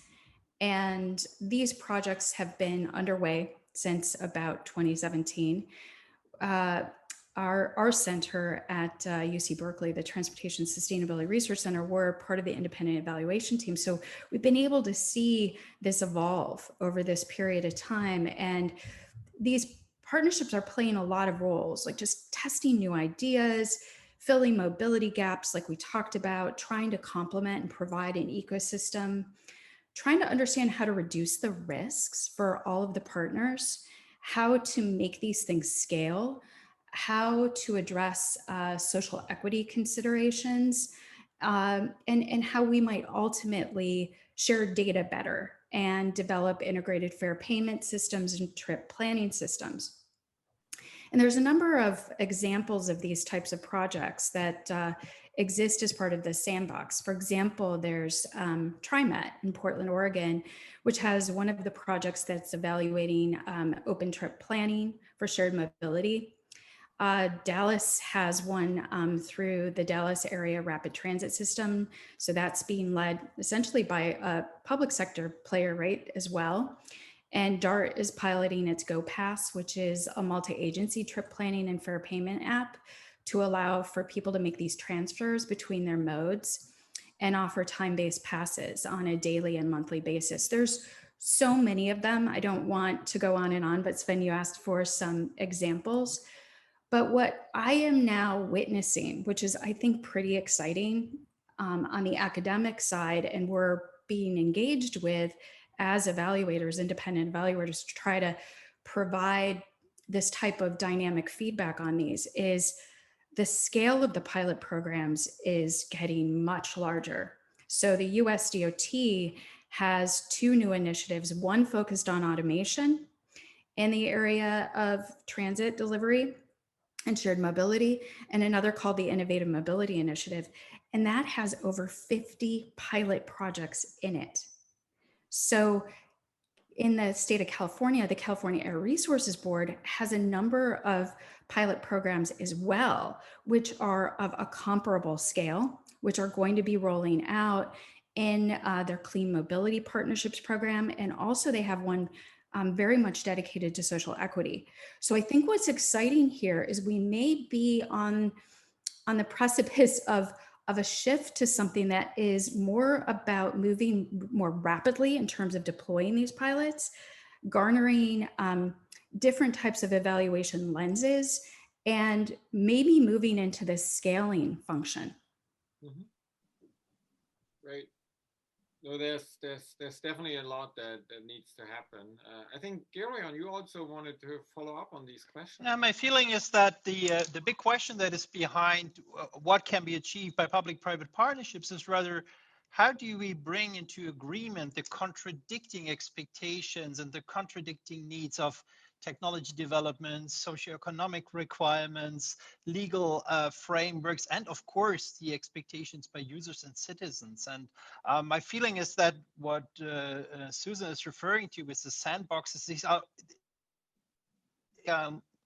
methods or instruments that are used, and it's great to see they're expanding. My question would go to Katharina Seifert on this.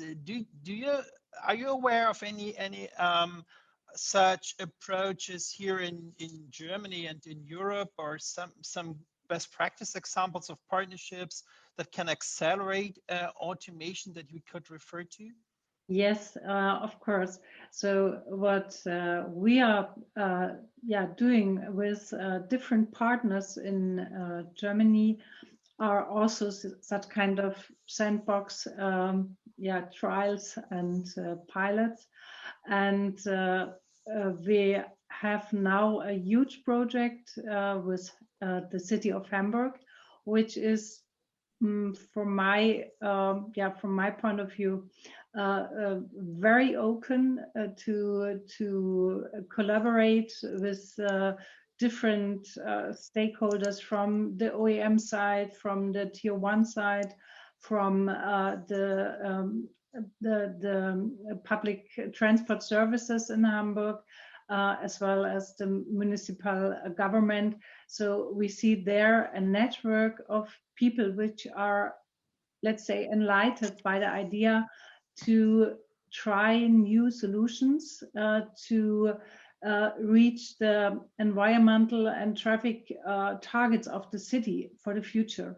So, and this is about to manage transformation, of course, from personal driven car to more public services.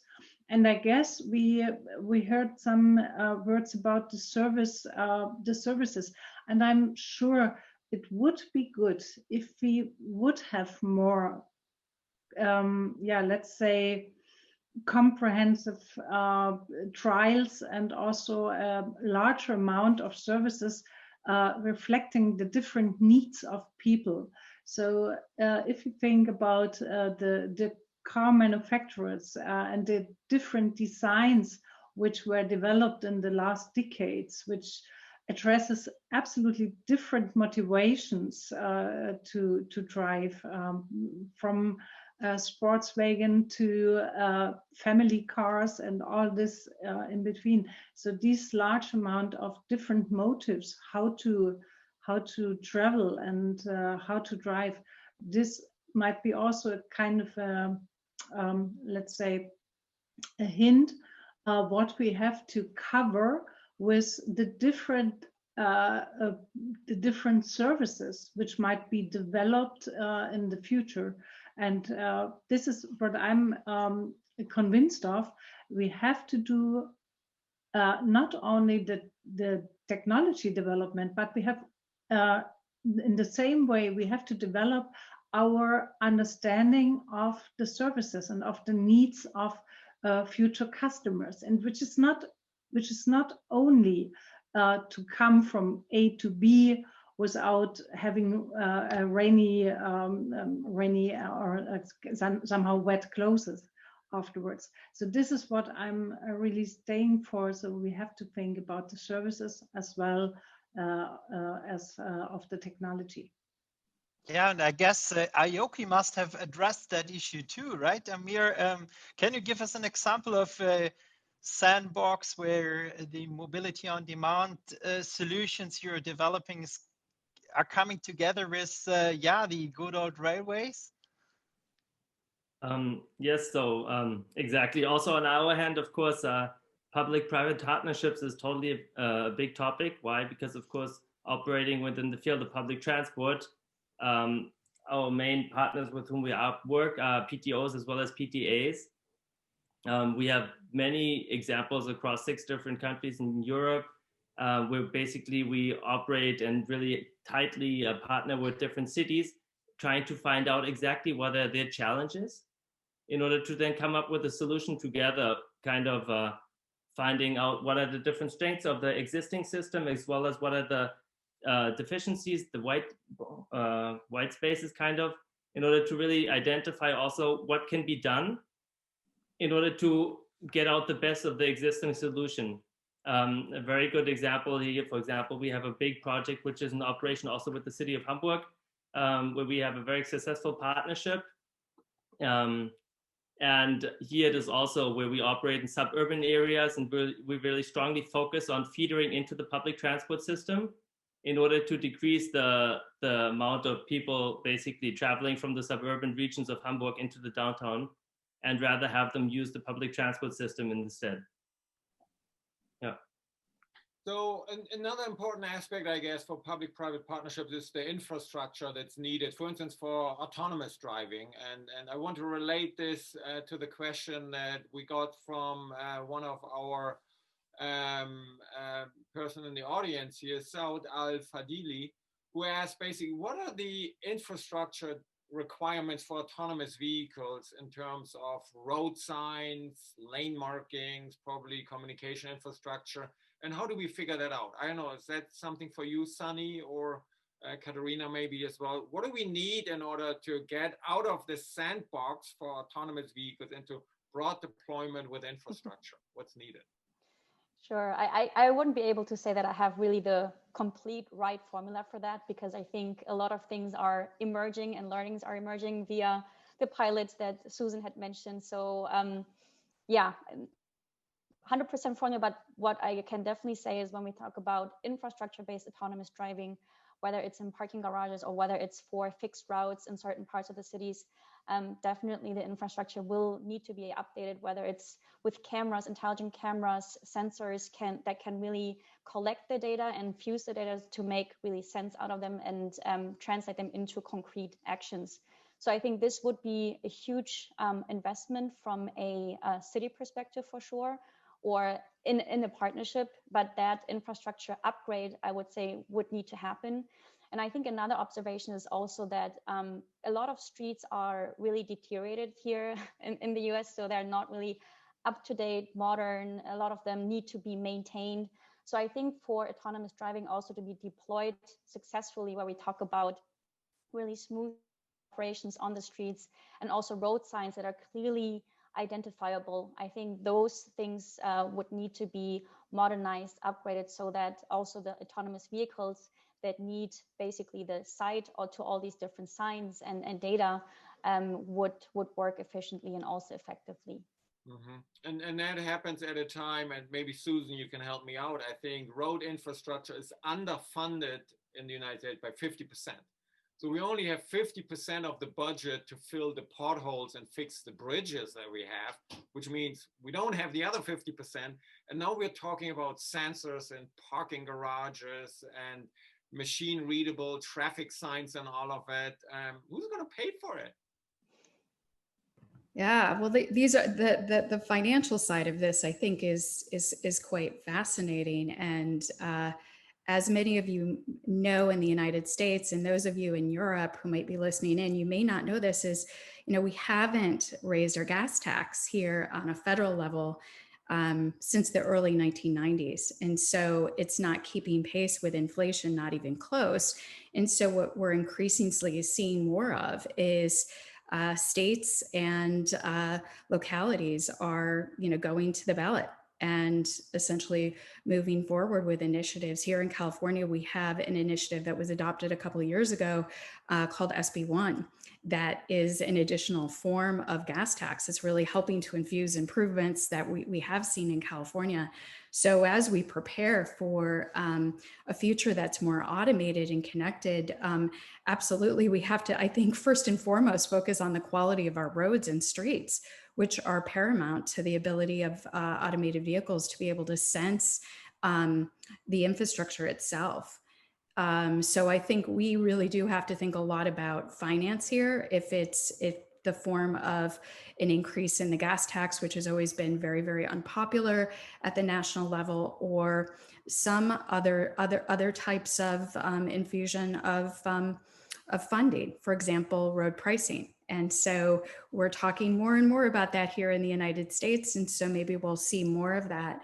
But before I wrap up my remarks, I did want to also say that as we think to the future of automation, we're going to have another disruption occurring, and that's really in our grid. And so also preparing our electric infrastructure for charging of cars and storing of power is going to be absolutely essential. So that's going to have to be going along with digital and sensing infrastructure. Yeah, and all that happens at the same time as we are unfolding these ACEs or Ks, whatever you want to call it, autonomous, connected, electric, shared. Gideon, I definitely want to get to Steven Schladover's question that we just got. Yeah, can you please call that question? Schladover from UC Berkeley also asks, how can we manage the expectations of the public so that they have a realistic understanding of the capabilities and limitations of the automation systems, and of when they are likely to become available for public use? And that, maybe, I think, is related to the pilots that we see. Oh, you can go to Phoenix, Arizona now, and you can be in a self-driving car, and it's all awesome and everything. How can we manage the expectations that the public has? Yeah, well, managing the hype, I think, is critical, right? And I can't imagine that Dr. Schladover is not concerned about that, right? There has been a big overplay in terms of our discussions around how quickly automation is going to come and all of the benefits that come along with that. And you know, I will defer to other speakers because I feel like I've been speaking a lot, but I think we could do a lot with partial automation, not, you know, this aspiration to get to, you know, level 5 all the time. I think we're seeing dramatic investments and changes along the line of automation that are going to be very dramatic and helpful to society. Maybe we should focus a little bit more on educating people on that. Yeah, I would love to see Katerina's assessments on that and thoughts on that. Yeah, Katerina. Yes, what we are as researchers very focused on in the last month of discussion is how to bring the findings, our state of the art, in such dialogue forms that they are somehow addressing normal people which should not have a degree, an academic and university degree for engineering and so on. So, I guess in Germany we have such kind of you may know the Angst culture, the German Angst, and I guess this is what we have to handle with. So on the one hand side there might be an hype, on the other hand side there are a lot of thoughts about what might the future brings, even in terms of workplaces for drivers at the end. And this whole bundle or package of different levels, what does automation do in the society? What does it bring on freedom? What does it bring on the economical development? From my perspective, it's also to address what kind of inclusion do we have if we have the opportunity to have an automated, connected car or vehicle system in our society. So if we have in mind, or we keep in mind, the aging society and such people which are somehow which have specific accessibility needs, which are mostly at the moment, we are all in that situation, and I guess we can all at this moment very easily feel how it is when you can't go to the theater, when you can't be part of a somehow cultural event. And this is what I'm really focused on. Of course, we have to handle, on the one hand side, the overestimation and the hype somehow, but on the other hand side, we have to bring also the all this kind of thoughts together to the chances for the society which we have and which lies in automation. So therefore, from my perspective, it needs more discussion about that. It needs a balanced discussion of the challenges and the chances we have, the risks, the costs, as we already discussed. And from my perspective, maybe one additional point to the infrastructural development. Sometimes we are looking even on our specific area branch of how the technological development will go further, and the roadmaps might be written to the next decades. But we miss very often in this kind of road mapping approaches, what is the roadmap of somehow connected branch. So if we think about infrastructure, even the infrastructure will be somehow developed even slower without that kind of market pressure, as we can see this in the car industries. But I guess there might be also a lot of improvement in the next decades. Yeah, I'm really grateful to Steve Schlatover for bringing up a question that brought us a little bit beyond just considering technology, infrastructure, finance, legal frameworks, but also to bring in the human dimension again. And maybe if we may ask you to make one little, maybe half sentence, all of you, a half sentence last statement on the question of what you foresee to come and expect for the cooperations in the industry or in the ecosystem of future mobility, and how you see it further evolve in 2021. Please keep in mind maybe also the dimension of people, citizens, humans, and maybe we can ask all of you just half a sentence what your expectations for the future are. Can we start with maybe with Amir at this point? Sure. Hi. So what do I believe is going to happen is I do believe that in the future we will have more and more digital mobility solution offerings. There will be more sharing of data and more best practice sharing in order to really come up with intermodal mobility. So from a human perspective, we're not going to see trips as one mode of mobility and a different, but we're rather always going to think about mobility as a really interconnected journey and try to find and establish solutions which are interconnected solution. Okay, so maybe Sunny, with half a sentence, please, of your prospects for the future. I think the mobility is undergoing a huge transformation, and the transformation is basically from hardware and vehicle tech driven mobility that it used to be, that it's transforming towards a software and service driven mobility concept.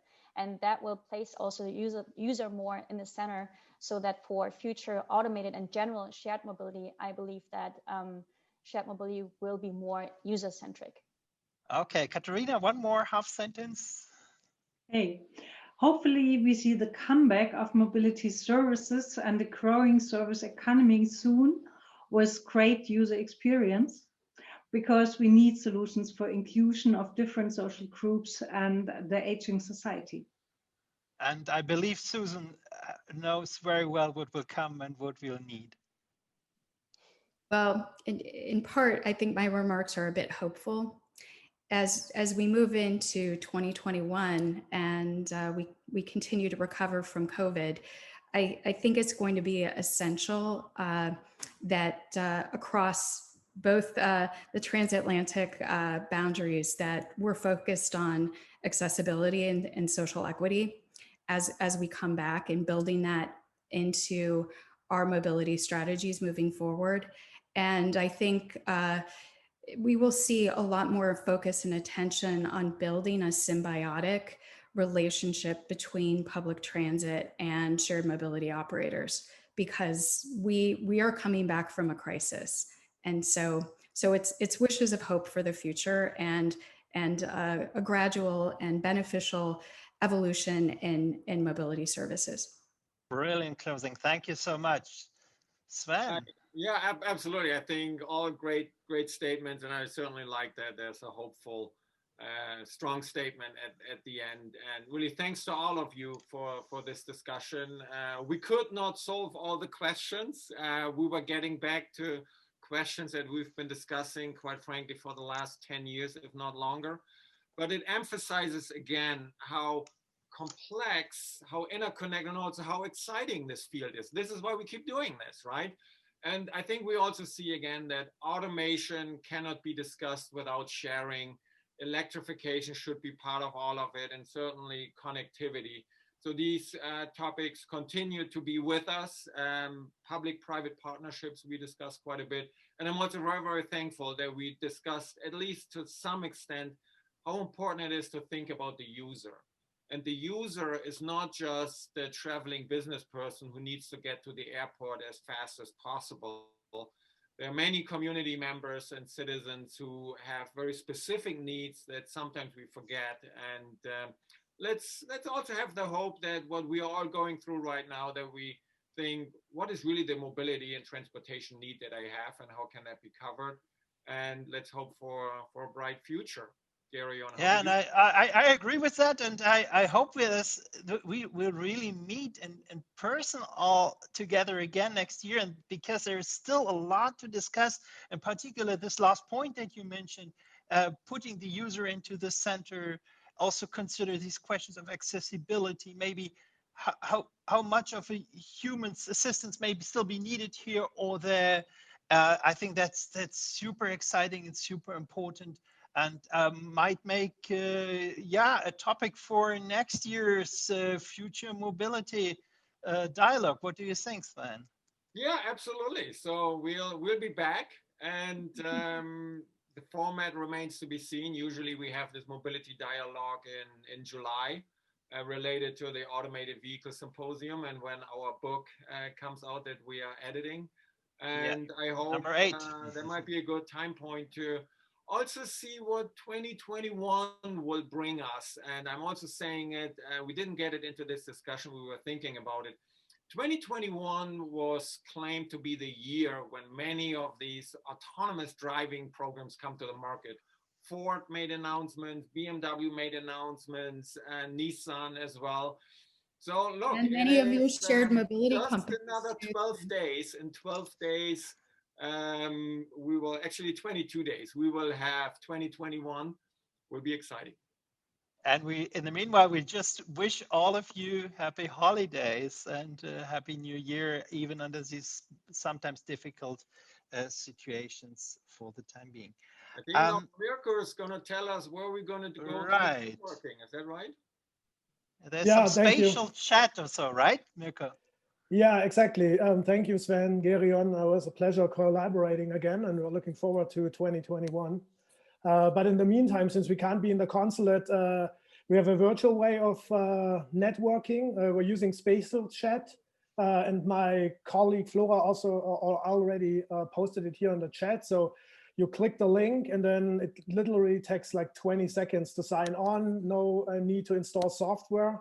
And in a way, it works kind of like real networking. The closer you get with your virtual person or avatar to people, you can, the louder you hear them, and you can talk to them on an individual basis, also in a group basis. And we hope to see you there. There are different rooms. There's a social corner.